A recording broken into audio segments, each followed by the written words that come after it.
Morning friends, সবাই কেমন আছো? আশা করি ভালো আছো। আর তোমাদের ভালোবাসা আমি অনেক ভালো আছি। আর তোমাদের সবাইকে ওয়েলকাম আমার এই চ্যানেলে মিঠু নস্কর ব্লগে সবাইকে ওয়েলকাম। তো দেখো, আজকে সকালে আমি বেরিয়ে পড়েছি। আর আমার চারিপাশটা দেখে তোমরা বুঝতেই পারছো আমি ঠিক কতটা সকালে বেরিয়েছি। আর চারিদিকটা দেখো, কুয়াশা কুয়াশা। হ্যাঁ, ঠিকই ধরেছে, আমি অনেক ভোরে বেরিয়েছি বলতে তাও খুব যে ভোরে তা নয়। এখন বাজে 6টা। আর 6টার মধ্যে দেখো চারিপাশটা কি অবস্থা। আমরা তো বেলা করে ঘুম থেকে উঠি বা শহরের দিকে থাকলে এই কুয়াশাটা তোমরা কেউ কোনোদিন চোখে দেখতে পাবে বলে মনে হয় না। বা যারা শহরের মানুষ তারা এই কুয়াশাটা সবাই সকালবেলা দেখতে পায় কিনা জানি না। এখন তো মার্চ মাস, এখন এত কুয়াশা হওয়ার কোনো কথাই নেই। আর বেশ ভালো রকমভাবে গরম পড়ে গেছে দোলের পরে। আর দেখো, আমাদের দিনের বেলা তো বেশ ভালো গরম লাগে, তাই না? আর আমাদের চারিপাশটা দেখো, খালি কি কুয়াশা। মানে তোমার দূরের মানুষ, একটু দূরের মানুষ তোমার কাউকেই দেখা যাবে না। তুমি যে দূরে কাউকে দেখবে, তুমি কাউকে দেখতে পাবে না। চারিদিকটা মানে এত কুয়াশা। দেখো, দূরে ঘর বাড়ি কিছুই দেখা যাচ্ছে না, কিচ্ছু দেখা যাচ্ছে না, এত কুয়াশা। আমি তো অবাক আজকে ভোরবেলা উঠে। তো চলো তোমরা সঙ্গে থাকো, দেখতে থাকো আজকে সকালে আমরা কোথায় বেরিয়ে পড়েছি।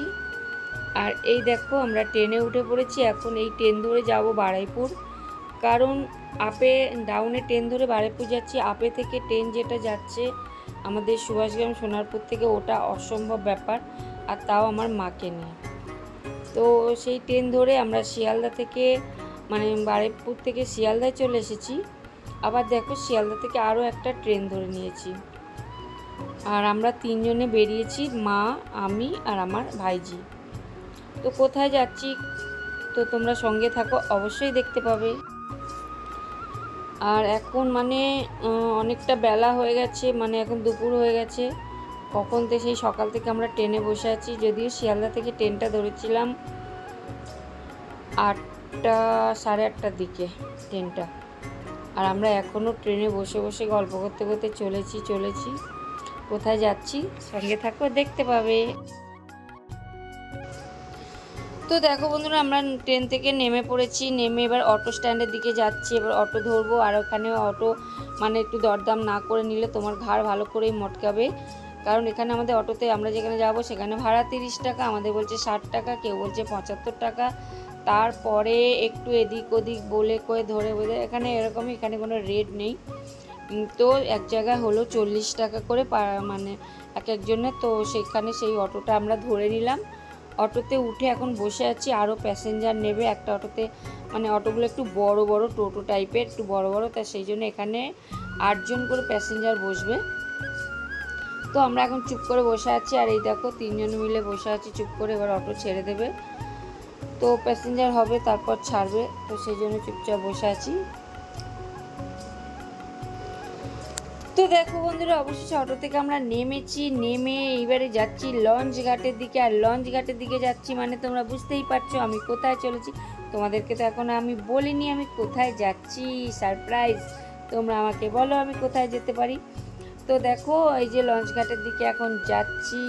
আর এই জায়গাটাই যে দেখো, স্বরূপগঞ্জ হুলোর ঘাট, তোমরা নিশ্চয়ই বুঝতে পেরেছো এবার আমি কোথায় যাচ্ছি। আর এখান থেকে টিকিট কেটে নিয়েছি 3 টাকা করে। টিকিট কেটে নিয়ে আমরা যাচ্ছি দেখো লঞ্চ ঘাটের দিকে।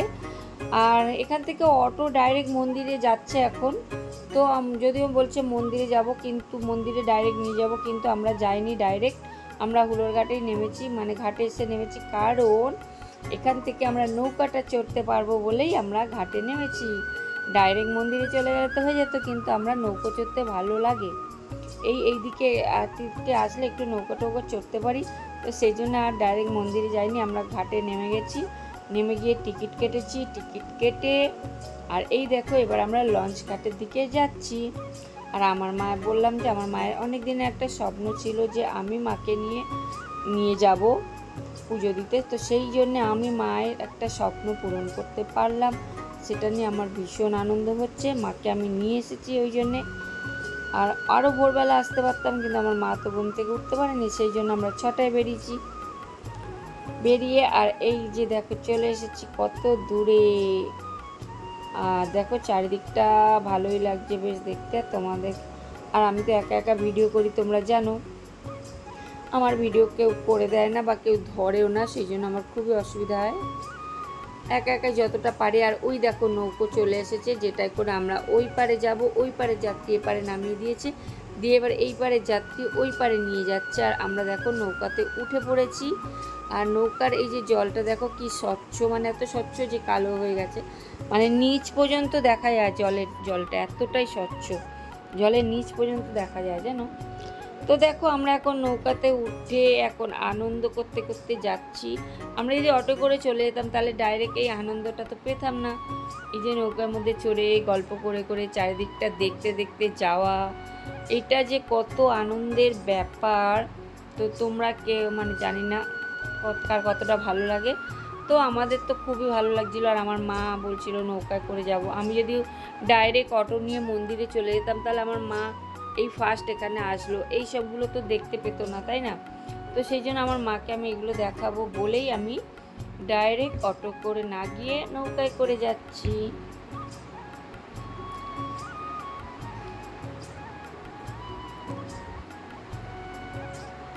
আর আমি একা ভিডিও করে যেটুকু করতে পারছি সেইভাবে ভিডিও করছি।